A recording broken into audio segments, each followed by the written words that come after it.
Nous vous saluons, chers internautes, partout où vous nous suivez, chers youtubeurs, que Dieu vous comble de sa grâce.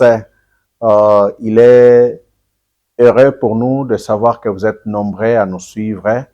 Que le Seigneur vous bénisse là où vous êtes. Nous allons commencer à nous recommander entre le maître Seigneur pour qu'il soit avec nous. Prions le Seigneur. Éternel des armées, Père Tout-Puissant, nous recommandons ce moment. Laisse que tu sois avec nous. Accompagne-nous par le Saint-Esprit. Au nom de Jésus-Christ. Amen.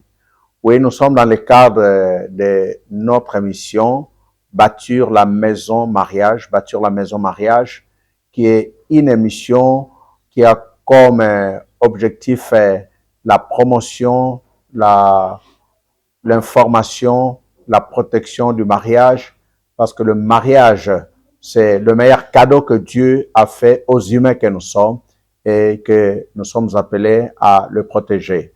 Au micro, c'est Jean Mengui Zola, votre serviteur, et la réalisation et la partie technique est assurée par Glody Fataki.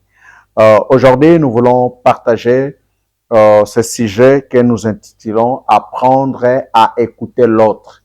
Apprendre à écouter l'autre. Pour cela, nous allons lire deux passages de l'Écriture. Le premier passage, c'est dans Proverbe 18, verset 13. Proverbe 18, verset 13. Et le deuxième passage, c'est dans Jacques 1, 19 et 20. Jacques chapitre 1, verset 19 et 20. Le premier passage dit ceci: celui qui répond avant d'avoir écouté fait acte de folie et sature la confusion. Le deuxième passage dit: sachez-le, mes frères bien-aimés, ainsi que tout homme soit prompt à écouter, lent à parler, lent à se mettre en colère, car la colère de l'homme n'accomplit pas la justice de Dieu. Bien-aimés, apprendre à écouter l'autre, c'est très important dans la vie du foyer, que l'homme écoute sa femme, que la femme écoute son mari. Oui, lorsqu'on parle d'apprendre, apprendre, ça se définit comme étant le fait d'acquérir une connaissance ou un savoir-faire. Nous devons savoir que l'écoute s'apprend et elle s'exerce. Il est très important d'apprendre l'écoute et à exercer aussi l'écoute. D'où la nécessité, comme nous avons dit, d'apprendre à écouter son mari ou sa femme.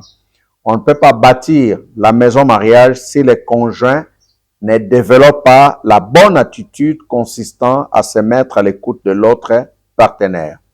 Donc, l'écoute active a une importance non négligeable dans la vie conjugale. Bien-aimé, le fait de ne pas écouter l'autre, c'est-à-dire son mari ou sa femme, est souvent la base d'incompréhension, de disputes, de déchirements ou d'échecs dans de nombreux foyers. Car le manque d'écoute de l'autre fait perdre la confiance qu'on a placée en l'autre, à son mari ou à sa femme.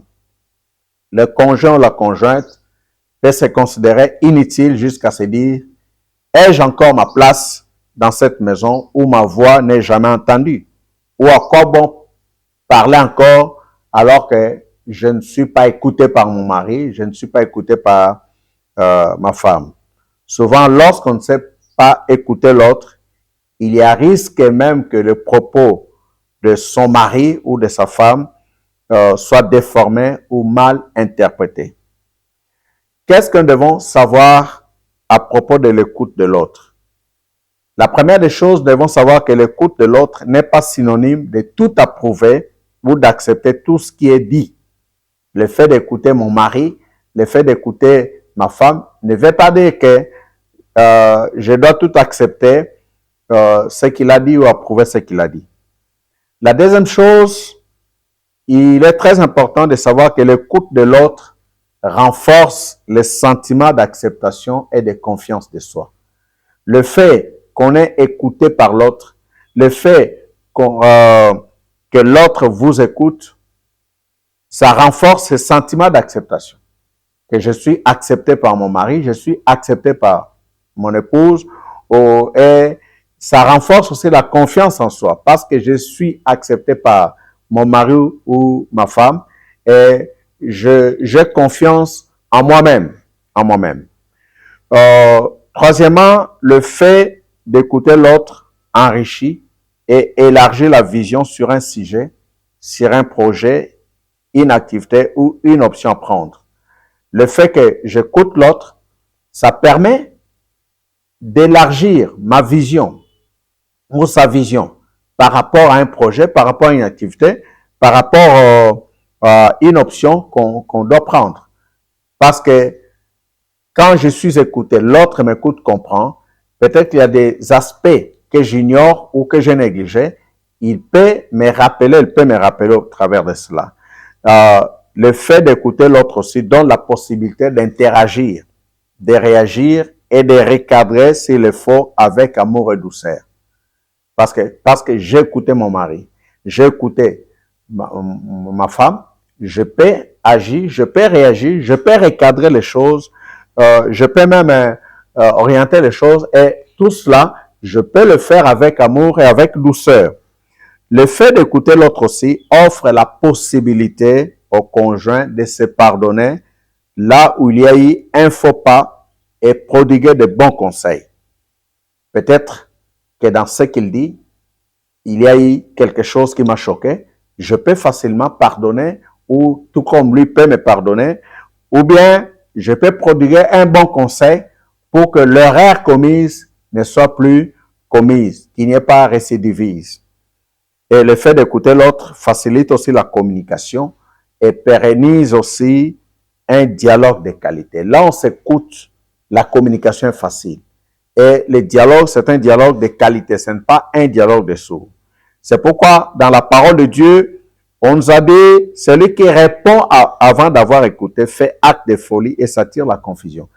Lorsqu'on ne sait pas écouter, on peut être confus, on peut réagir alors que la réaction là ne cadre pas avec ce qu'on a dit. Et la Bible dit, nous devons être prompts à écouter l'un, à parler. Pas en écoutant, je commence déjà à interrompre l'autre, non. Bien-aimés, si nous voulons bâtir la maison mariage dans nos foyers, apprenons à écouter nos femmes, à écouter nos maris. C'est comme cela qu'on aura une base solide, on va évoluer. Que Dieu vous aide à être à l'écoute de celui qui est de celle qui est votre femme ou de celui qui est votre mari. Voici ce à quoi nous avons voulu partager. Que Dieu vous bénisse. Au nom de Jésus-Christ. Amen.